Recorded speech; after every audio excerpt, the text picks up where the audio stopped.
خوف، حزن اور غم انسان کے لیے بہت ساری تکلیف کا باعث ہوتا ہے۔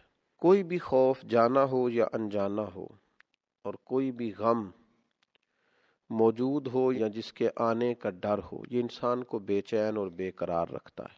کتاب و سنت کے اندر، قرآن و حدیث کے اندر کچھ ایسے افراد بھی اللہ رسول نے ہمیں بتائے ہیں جل جلالہ و صلی اللہ تعالی علیہ وسلم، انہیں کوئی خوف نہیں ہوگا، غمگین نہیں ہوں گے۔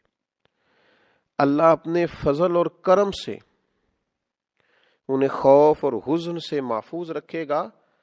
آپ اس فضیلت پر کبھی غور کر کے دیکھیں کہ انسان کے دل سے خوف نکال دیے جائیں، غموں سے آزاد کر دیا جائے۔ اس سے بڑی بھی کوئی انسان کے لیے ذہنی آسودگی اور قلبی سکون کا باعث کوئی چیز ہوگی؟ خوف، حزن، غم، ہر چیز نکل گئی۔ تو ایک مقام قرآن مجید کا سورہ بقرہ کے اندر موجود ہے جس میں ان لوگوں کے بارے میں بیان فرمایا گیا جن کے اندر خوف اور حزن موجود نہیں ہوتا۔ ارشاد فرمایا الذین ینفقون اموالہم، وہ لوگ جو اپنے مال خیرات کرتے ہیں، باللیل والنہار، رات میں بھی اور دن میں بھی، سرم وعلانیہ، چھپا کر بھی اور اعلانیہ بھی، فلہم اجرہم عند ربہم، ان کا اجر ان کے رب کے پاس ہے۔ اجر تو اللہ تعالیٰ انہیں عطا فرمائے گا، لیکن یہاں جس اجر کا بیان فرما دیا آگے، صبح قیامت جو اجر دیا جائے گا وہ تو دیا جائے گا، لیکن ایک اجر اس آیت کے آخر میں بیان کیا، وہ کیا ہے؟ وَلَا خَوْفٌ عَلَيْهِمْ وَلَا هُمْ يَحْزَنُونَ، ان کو نہ کچھ خوف ہوگا اور نہ ہی کچھ غم ہوگا، نہ خوف ہوگا نہ کوئی غم ہوگا۔ اللہ تعالیٰ انہیں غموں سے، خوف سے آزاد فرما دے۔ یہ جو اللہ کی راہ میں خیرات کرتے ہیں، کس طرح خیرات کرتے ہیں؟ صبح بھی کرتے ہیں، شام بھی کرتے ہیں، اعلانیہ بھی کرتے ہیں، چھپا کر بھی کرتے ہیں، بس کرتے رہتے ہیں اللہ کی بارگاہ میں خیرات۔ اللہ تبارک و تعالیٰ ان لوگوں کے خوف، ان لوگوں کے حزن، ان کے غم، ان کے ڈر نکال دیتا ہے، انہیں ذہنی آسودگی اور قلبی اطمینان حاصل ہوتا ہے۔ اپنی زندگی میں یہ لوگ خوبصورتی کے ساتھ وقت گزارتے ہیں، اطمینان کے ساتھ وقت گزارتے ہیں، انشراح صدر ان لوگوں کو اللہ تعالیٰ عطا کرتا ہے۔ یقیناً اس آیہ کریمہ میں بیان فرمایا کہ اعلانیہ صدقہ کرتا ہے اگر کوئی شخص تو وہ کر سکتا ہے، اور مفسرین نے تصریح فرمائی ہے کہ اگر آپ اس طرح صدقہ کرتے ہیں کہ آپ کو دیکھ کر کسی اور کو بھی رغبت ہوگی تو اس نیت کے ساتھ، اخلاص کے ساتھ کہ دے تو اللہ کی رضا کے لیے رہیں، لیکن مقصود یہ ہے کہ آپ دیتے ہیں تو کسی اور کی بھی توجہ ہوگی، تو اعلانیہ دینا اس صورت میں درست ہے۔ لیکن زیادہ فضیلت کیا ہے، زیادہ عظمت کیا ہے کہ سیدھے ہاتھ سے دیا جائے اور دوسرے کو پتہ نہ چلے۔ ہم دیکھتے ہیں کہ ہمارے زمانے کے اندر آہستہ آہستہ اعلانیہ دینے کا ہی رواج ہو گیا ہے۔ ہمارے زمانے کے اندر دینا اور بتلانا اور اس کا اظہار کرنا اور اس کا ذکر کرنا اور اس کی خبر دینا اور اس کی اطلاع دینا اور کوشش کرنا کہ لوگوں کو لائنوں میں لگایا جائے اور لوگوں کو ایسی جگہوں پہ بٹھا کے دیا جائے جہاں وہ آتے جاتے لوگ ان کو دیکھیں، نظر آئیں، یہ چیز بڑھتی ہی چلی جا رہی۔ چھپا کر اللہ کے بندوں کی عزت نفس کا خیال کر کے، ان کے وقار کا خیال کر کے، مومن کی عزت اللہ کی بارگاہ میں کعبے سے بھی زیادہ ہے، اس بات کا لحاظ کر کے کہ اللہ کا بندہ ہے، رسول کریم صلی اللہ تعالی علیہ وسلم کا غلام ہے، پھر خرچ کیا جائے کہ اس شخص کی عزت قائم رہے، اس کا وقار قائم رہے، اس شخص کو کسی قسم کی اپنے اندر کمزوری محسوس نہ ہو، وہ کہیں اپنے آپ کو، اپنی عزت کو گرتا ہوا محسوس نہ کرے، یہ انداز اختیار کیا جائے۔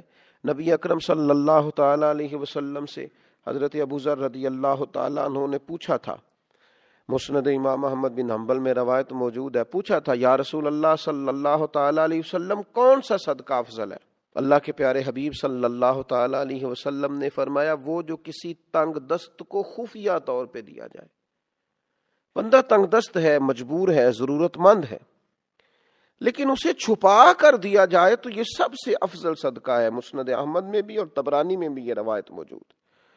اور دوسرا حضور علیہ الصلوۃ والسلام نے فرمایا ایک شخص زیادہ مالدار نہیں ہے، خون پسینے کی محنت کر کے کمائی کر کے لاتا ہے اور اس میں سے بھی وہ کچھ نہ کچھ اللہ کی راہ میں صدقہ کرتا ہے، تو یہ سب سے افضل صدقہ ہے، یہ بھی سب سے افضل صدقہ ہے اگر وہ کسی کو دیتا ہے۔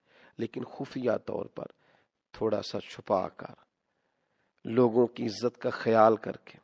ہمارے ہاں تو عجیب رسم چلی ہے کہ ہم یہ سمجھتے ہی نہیں کہ کسی کو چھپا کے دینے سے روحانی اطمینان کتنا ملتا ہے، کسی کو دے کر چپ کر جانے سے اللہ تبارک و تعالی بردباری کتنی عطا کرتا ہے، کسی کو دے کر خاموش ہو جانے سے اللہ تبارک و تعالی صحراؤں کی وسعت اور دریاؤں کی گہرائی جتنا حوصلہ عطا کر دیتا ہے۔ انسان اپنے چھوٹے سے قالب کے اندر، اپنے دل کے اندر کتنی وسعت محسوس کرتا ہے، اس نے اللہ کے بندے کو دیا ہے اور پھر وہ خاموش ہو گیا، پھر اس نے اجر اپنے اللہ پہ چھوڑ دیا ہے، اس نے پھر جزا اپنے مالک سے لینی ہے، یہ ارادہ کر لیا۔ یہ چیز انسان کو طاقتور کرتی ہے، ذہنی طور پر، قلبی طور پر، فکری طور پر اسے مضبوط کر دیتی۔ آپ دیکھیے یہ حدیث بھی مسند احمد میں اور ترمذی میں حضرت انس بن مالک رضی اللہ تعالیٰ عنہ سے مروی ہے۔ نبی اکرم صلی اللہ تعالیٰ علیہ وسلم نے ارشاد فرمایا کہ اللہ تعالیٰ نے زمین پیدا کی تو وہ ہلنے لگی، اللہ تبارک و تعالیٰ نے پہاڑ پیدا کیے اور پہاڑوں کو زمین پہ رکھ دیا تو زمین ٹھہر گئی۔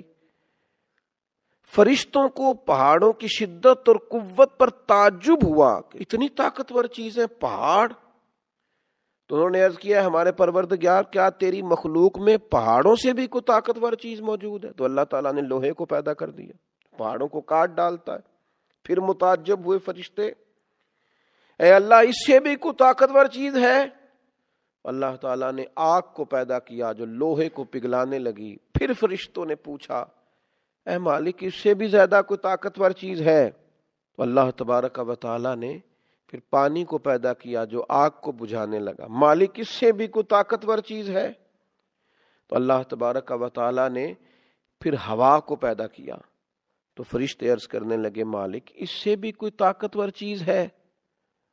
تو اللہ تبارک و تعالیٰ نے ارشاد فرمایا ہاں ہے۔ کون ہے؟ تو فرمایا وہ انسان جو دائیں ہاتھ سے صدقہ دیتا ہے اور بائیں کو خبر نہیں ہوتی۔ بڑا طاقتور ہے، یہ پہاڑوں سے طاقتور ہے، لوہے سے، آگ سے، پانی سے، ہوا سے طاقتور، یہ مضبوط ہو جاتا ہے اگر چھپا کے صدقہ دیتا ہے۔ اگر اللہ کے بندوں کو دے کے پھر یہ چھپاتا ہے، پردہ ڈالتا ہے اور اپنا اجر اپنے اللہ سے لینا چاہتا ہے تو یہ طاقتور ہے۔ آپ سخی ہیں لیکن اگر طاقتور سخی بننا چاہتے ہیں، آپ اللہ کے بندوں سے نیکی کرتے ہیں، آپ اللہ کی مخلوق کے خیر خواہ ہیں، لیکن اگر طاقتور خیر خواہ بننا چاہتے ہیں، آپ درد دل رکھتے ہیں لیکن اگر طاقتور درد دل والے بننا چاہتے ہیں، اللہ کے حبیب علیہ السلام نے نسخہ ارشاد فرمایا ہے نا، پھر چھپا کے صدقہ کریں، پھر اللہ کے بندوں کو دیں۔ لیکن یہ تصویر سازی، یہ فوٹو بازی، یہ لائنیں، یہ سڑکوں کے اجتماع، یہ چیزیں، ان سے تھوڑا سا اپنے آپ کو بچائیں، تھوڑا سا پیچھے ہٹیں۔ اب تو جس چیز میں نام نہیں ہوتا لوگوں کو لگتا ہے کام ہی نہیں ہوا، تو اس لیے سب سے زیادہ طاقتور وہ مومن ہے اور سب سے زیادہ خوبصورت وہ شخص ہے جو صدقے کو چھپا کے دیتا ہے، اور دنیا میں وہ طاقتور ہو جاتا ہے، اور آخرت میں نبی پاک علیہ السلام نے 7 ایسے لوگ بیان فرمائے جنہیں اللہ تبارک و تعالیٰ قیامت کے دن اپنے عرش کا سایہ عطا کرے گا، جب اس سائے کے علاوہ سایہ کوئی نہیں ہوگا۔ ان میں بھی حضور نے فرمایا کہ وہ شخص ہے جو دائیں ہاتھ سے صدقہ دیتا ہے اور بائیں کو خبر نہیں ہوتی۔ اللہ تبارک و تعالی ہمیں توفیق دے کہ ہم اللہ تبارک و تعالی کے بندوں پر خرچ کریں اور یہ راز پھر اپنے رب کے ساتھ راز رکھیں۔ من ذا الذی یقرض اللہ قرضا حسنا فیضاعفہ لہ ولہ اجر کریم۔ صدق اللہ العظیم وصدق رسولہ النبی الکریم الامین، ونحن علی ذلک لمن الشاہدین والشاکرین والحمد للہ رب العالمین۔ ان اللہ وملائکتہ یصلون علی النبی یا ایہا الذین آمنوا صلوا علیہ وسلموا تسلیما۔ الصلاۃ والسلام علیک یا سیدی یا رسول اللہ